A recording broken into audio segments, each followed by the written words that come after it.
નમસ્કાર, આપ જોઈ રહ્યા છો રાજનીતિ સંદેશ ન્યૂઝ. આવી છે અગત્યના સમાચાર. અંબાજીમાં વંચિત બાળકોના કલ્યાણ માટે કાર્યરત સામાજિક સંસ્થા શ્રી શક્તિ સેવા કેન્દ્રએ આજથી ગુજરાત સ્થાપના દિવસ પ્રસંગે બાળ ભિક્ષા મુક્ત ગુજરાત નામનું રાજ્યવ્યાપી જાગૃતતા અભિયાન શરૂ કરવાની જાહેરાત કરી.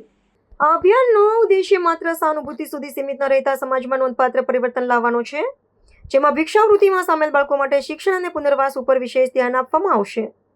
આ અભિયાનની જાહેરાત ગુરુવારે અમદાવાદમાં વૈષ્ણોદેવી સર્કલ સ્થિત શ્રી શક્તિ કન્વેન્શન સેન્ટરમાં કરાઈ હતી. આ કાર્યક્રમમાં વિવિધ ક્ષેત્રના મહાનુભાવો અને સામાજિક અગ્રણીઓ ઉપસ્થિત રહ્યા હતા. આ અભિયાનનો મુખ્ય સંદેશ એ છે કે પ્રત્યેક બાળકને રોડ નહીં પરંતુ ક્લાસરૂમ મળવા જોઈએ. શ્રી શક્તિ સેવા કેન્દ્ર દેશના નાગરિકો વચ્ચે વિવિધ જાગૃતતા પહેલ દ્વારા બાળકોને ભિક્ષાવૃત્તિથી શિક્ષણ અને સન્માનજનક જીવન તરફ લઈ જવામાં સક્રિય ભૂમિકા નિભાવવામાં પ્રેરિત કરવાનો ઉદ્દેશ ધરાવે છે. ગુજરાતના 66માં સ્થાપના દિવસે આ અભિયાન અંતર્ગત 66 અગ્રણીઓ કે જેમાં પ્રોફેશનલ્સ, ઉદ્યોગપતિ અને સાર્વજનિક જીવન સાથે જોડાયેલા લોકો છે, તેમના 20 થી 30 સેકન્ડના વિડીયો મેસેજ શેર કરાશે. આ મેસેજ સોશિયલ મીડિયા પ્લેટફોર્મ દ્વારા રજૂ કરાશે, જેનાથી જનતાએ આ પહેલનો ટેકો આપવા તથા સકારાત્મક પરિવર્તનનો હિસ્સો બનવા આહવાન કરાશે. આ પ્રસંગે સંસ્થાના સ્થાપક શ્રીમતી ઉષા અગ્રવાલે જણાવ્યું હતું કે અમારા માટે એક આધ્યાત્મિક સફર છે. અમે થોડા બાળકોને મદદ કરવાના એક નાનકડા પ્રયાસથી અમારી પહેલ શરૂ કરી છે, જે આજે ઘણા બાળકોને સ્પર્શ કરતું અભિયાન બની ગયું છે. તેમણે ઉમેર્યું કે અમારું માનવું છે કે બાળકોને શીખવા, આગળ વધવા અને સપના જોવાનો અધિકાર છે. બાળક શિક્ષક ભિક્ષા મુક્ત ગુજરાત અભિયાનના માધ્યમથી અમે એક સામૂહિક આંદોલનની શરૂઆત કરવા માંગીએ છીએ. બાળકોના ઉત્કર્ષ માટે કામ કરવાની સાથે સાથે સંસ્થાએ મહિલા સશક્તિકરણ ઉપર પણ વિશેષ ધ્યાન આપ્યું છે અને 350થી વધુ મહિલાઓને સિલાઈ, દીવા અને અગરબત્તી બનાવવા જેવા કૌશલ્યના માધ્યમથી આત્મનિર્ભર બનાવવા છે. ભવિષ્યમાં સંસ્થા વધુ બાળકો સુધી પહોંચવા કટિબદ્ધ છે. આ ઉપરાંત મહિલાઓને પણ સશક્ત બનવા ઉપર ધ્યાન કેન્દ્રિત કરાશે. સંસ્થા થરાદ અને માં એક નવું પ્રશિક્ષણ કેન્દ્ર પ્રસ્થાપિત કરવાની દિશામાં કામ કરી રહી છે કે જે વધુ મહિલાઓ આર્થિક સ્વરૂપ સ્વતંત્ર બની શકે છે. બાળ ભિક્ષા મુક્ત ગુજરાત અભિયાનના માધ્યમથી શ્રી શક્તિ સેવા કેન્દ્ર એક વ્યાપક જન આંદોલનને પ્રોત્સાહિત કરવા માંગે છે. સંસ્થાનું લક્ષ્ય સામૂહિક પ્રયાસોના માધ્યમથી એક એવા ગુજરાતની રચના ઉપર છે કે જે કોઈ પણ બાળક પાછળ ન રહી જાય. હું ટ્રસ્ટી શ્રી શક્તિ સેવા કેન્દ્ર છું અને મારી કંપનીનું નામ ડીએ ગ્રુપ ઇન્ડિયા છે. અચ્છા, દુર્ગેશભાઈ, શું કહેશો? આવતીકાલે પહેલી મે છે ગુજરાત સ્થાપના દિવસ, તેને લઈને ખાસ કરીને શું મુહિમ આપી છે? કેટલા બાળકોને આપ છોડાવવાનો વિચાર કરી રહ્યા છો અને ખાસ કરીને અમદાવાદમાંથી કેવી રીતે કામ કરશો? 2011થી આ મુહિમ અમે શરૂ કરી. ઓલમોસ્ટ 15 વર્ષ જેવું થઈ ગયું છે.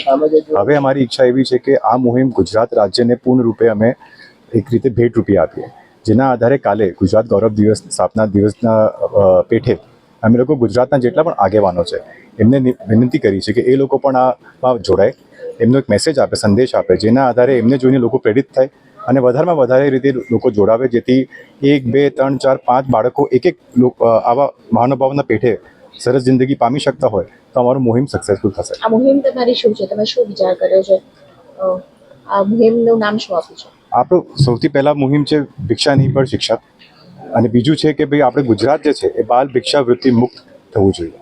કામ તો ન કહેવાય, પણ મા અંબાના આશીર્વાદથી પ્રેરણા મિલી ત્યાંના બાળકોને જોઈને, જે લોકો ખૂબ મહેનતી અને ખૂબ કામ કરવામાં આતુર હતા પણ એમની પાસે કોઈ સંસાધન નહોતા અને જીવનમાં એક લક્ષ્ય માણસને મળવું જ જોઈએ જીવવાનું. એટલે મને પણ મા અંબાએ એક લક્ષ્ય આપ્યું આ બાળકો માટે કામ કરવા માટેનું, અને ધીમે ધીમે મને લાગે છે કે બાળકો મારી સાથે જોડાવતા ગયા અને હું એમની માં બનીને મને એમ લાગતું ગયું કે જીવનમાં એનાથી મોટું કોઈ સંતોષ કે કોઈ આનંદ કંઈ છે જ નહીં. અને એવી રીતે અમે લોકો ગુજરાતના કેટલા બાળકો છે, કયા જિલ્લાના બાળકો છે કે જેમને તમે આ પ્રવૃત્તિમાંથી, શિક્ષા પ્રવૃત્તિમાંથી છોડાવ્યા હોય અને નવું જીવન આપ્યું હોય? ગુજરાતમાં તો ન કહેવાય, પણ અંબાજી ક્ષેત્ર મારું પોતાનું છે, એટલે ત્યાં 200થી વધારે હું કહી શકું છોકરાઓને અમે લોકો અત્યાર સુધીમાં બાળ ભિક્ષાવૃત્તિથી બહાર લઈને અને એમને એક સારું, સુંદર, યોગ્ય જીવન જીવવાને અનુકૂળ અમે લોકો એમને પ્રશિક્ષણ આપી રહ્યા છીએ. સંસ્થા એમના માટે સ્પોર્ટ્સની સુવિધાઓ ઊભી કરી છે, એમના માટે બેક પાઇપર બેન્ડનો આખો ટ્રેનિંગ સેશન કર્યું છે. એની સાથે સાથે ત્યાં એમનું ભણતર, એટલે એમ કહેવાય કે ભણતરની સાથે ઘડતર કરવાનું આખો શ્રેય છે શ્રી શક્તિ સેવા કેન્દ્રના અમારા લોકો મળીને આનો માટે કરી રહ્યા છે. અને બાજુમાં તો એક પણ બાળ ભિક્ષક અત્યારે નથી. અને એમાં એવું થાય છે કે જે લોકો બહારથી આવતા હોય, જેમ કે ક્યારે રાજસ્થાન ક્રોસ કરીને કે કંઈક, કોઈ લોકો જેમ ગરીબામાં હોય અને નવા જોડાવતા હોય, પણ અત્યાર સુધીમાં જેટલા અમારી સમક્ષ જેટલા લોકો આવ્યા ભિક્ષુ કે લેડીઝ લોકોને પણ અમે લોકોએ સ્ત્રી શક્તિના માધ્યમથી કામ આપવાનું પછી આ એમની જે માતાઓ છે એમને બેસાડીને એમને સમજાવવાનું. એવી રીતે અત્યારે બાળકો મંદિરની આજુબાજુ ન દેખાય ને ગબ્બરમાં પણ હું કહી શકું કે 1-2 બાળક જે કે કોઈ ક્યાંક આવી જાય, પણ 95% છોકરાઓ ત્યાંથી બહાર આવી ગયા ભિક્ષાવૃત્તિ. અચ્છા, કેટલા બાળકો ટોટલ નંબર ઓફ ચાઇલ્ડ કેટલા છે? કેટલા બાળકો?